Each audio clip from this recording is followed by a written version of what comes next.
Yeah, I mean, you really have great energy. This is, I'm sure people watching this feel this too.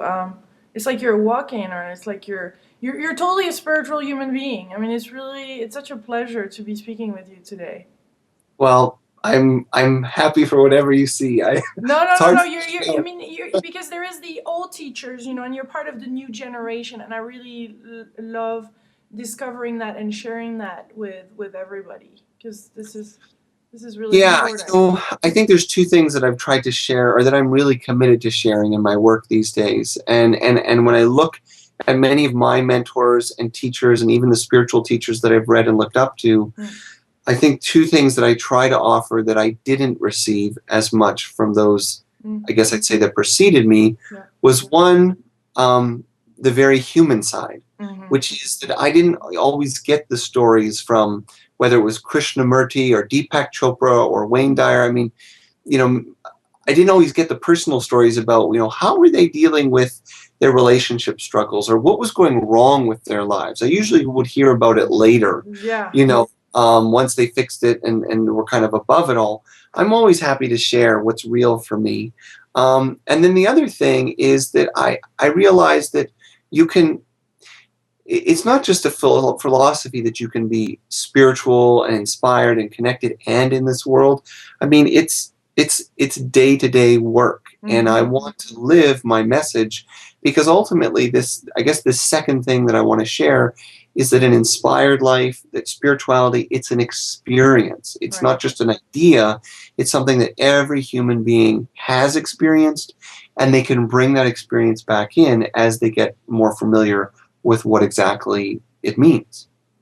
Totally, and that's what we can feel, and that's what you called inspired life. Then you inspire actually other people around you, or just being your present just inspires others.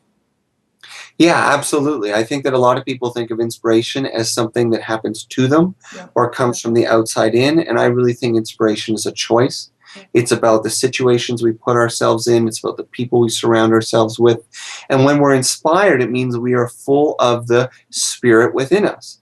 And whether you think of that in psychological terms, we're being true to ourselves, or whether you think of it in more explicitly spiritual terms, like we're full of God or some higher power. Again, it doesn't really matter to me what your language is. Do you feel engaged? Do you feel vital? Because that's what will change your health. That's what will change your relationships. And I do believe that's what will change the world. mm.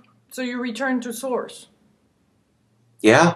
Return to source. In fact, that's the word I use in inspiration deficit disorder. Original source. I call it the return to the awareness of this great mystery that we come from. And you can call it what you like. I just, I present a sort of a model in the book for helping people understand how we unfold, how we find passion, how we get stuck, and what those different layers are. I just happen to use the word source because, let's face it, if we go back far enough in time, we can all agree to one thing, which is that we all come from something truly extraordinary, truly inconceivable, and truly amazing. And whatever that is, whether it's the great mystery or God or some scientific dark matter, it's astounding and it's a part of our world in this moment. It's actually right here between you and your computer or you and your screen. It's in your seat, it's in your blood, it's in your breath. We are definitely a part of that living mystery. And you're saying only God is real. Yes. Now, did you read that in my work or I did you? have I have seen some of your videos on YouTube. Okay, I was going to say, hey, that's exactly what I'm saying. Yeah, I in do the my end, little homework before yeah, you're very interviewing good. somebody. So in the end, you could replace the word God with the words you like. Only energy is real, only spirit is real, only consciousness is real, only love is real. Right. But what that means is that at some level, we recognize that we really are all connected. At some level, we really are part of this extraordinary drama, and we are as unique and different as we are united. The image that I love is the image of the ocean. And if you can imagine a vast, endless ocean, all one sea, and yet on the ocean, waves rise and fall.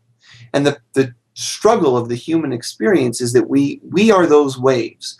We rise, and then we crest, and then we fall back into the ocean. But when we are alive, we're so busy being preoccupied with what kind of wave we are. Are we a big enough wave? Are we a small enough wave? Is our crest big enough? Are we curling enough? What's the other wave look like? What we forget, though, is that in moments, we return to that great ocean. And then you have to ask yourself, what's the difference? Am I the wave or am I the ocean? And the truth is, we're both. It sounds very philosophical for some people maybe listening, but you have to remember that when you have that kind of mindset and philosophy, it makes the stress of your bills smaller. It makes the anxiety in your relationship less. This isn't just sort of metaphysical philosophy. This is a way to change the way you look at your life and the way you feel about yourself. Mm. And what would you say the role of the heart and of love is in this?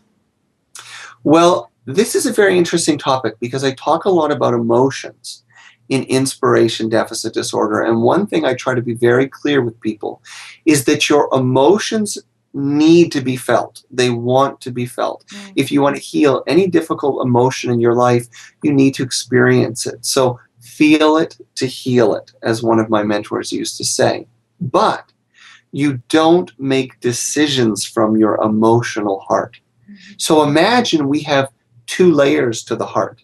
The outer layer is the emotional heart. It's the happy, sad, angry, reactive heart that is the record of everything that ever happened to us. It's the emotional heart. But then within that heart, within that wounded heart, is the wisdom heart. And that, I think, is what you're really talking about. Yes. It's that heart of the soul, the place of forgiveness, depth, love, and compassion.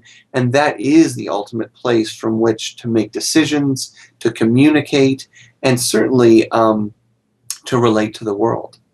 So your book is really going through that first layer to reach the inside. Absolutely. It gives people, I guess, the tools and the clarity to understand how that layer, that wounded layer, gets built up, and then what it creates in our life, because it creates masks, and it creates stories, and it creates habits. And we can deconstruct those. We can pull those apart and return to that loving essence within. And honestly, the most important thing for people to know today is you can start creating that change just one decision at a time, because no matter how overwhelming life gets, the truth is, I think we all pretty much know what love would do. We all pretty much know what forgiveness looks like and kindness. More often than not, though, we just get a glimpse of it and then we react instead. Yeah. And I'm inviting you today to practice doing it differently. Yeah, it's difficult. I mean, I see in my personal story, like I use food as a medium to numb the emotions, you know, of the divorce, of parents, of being hurt, and then you use that every time, like whatever the emotion is, then you would just stuff something into your mouth to numb yourself. And it's like Exactly. it's a very hard, no matter how many interviews and practice I do, it's quite a challenging one to go to the heart, because that's how it feels. It's like, okay, how about being vulnerable? How about being okay with whatever there is? Yes, and so one of the big lessons is to be okay with discomfort. In fact, when people come see me and they say, well, I'm starting to make a change, but I'm angry and I'm sad and I'm hurt, and hey, this is supposed to be fun and meditation's supposed to be good and all these life-fulfilling choices are supposed to help me, but I'm not feeling it, I always say, great. And they look at me like, are you crazy? I just said I'm miserable. I'm miserable making all these changes and living this inspired life.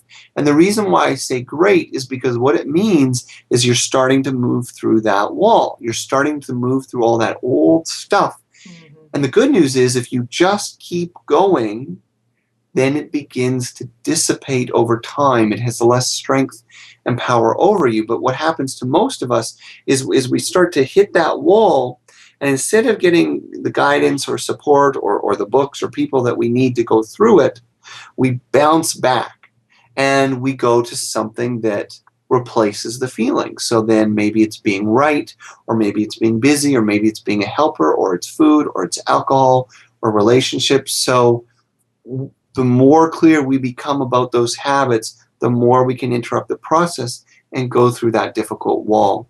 It's Hmm. not easy, but it's absolutely possible. And I should add that in the book, there are a lot of true stories of people who've done it and what it was like for them.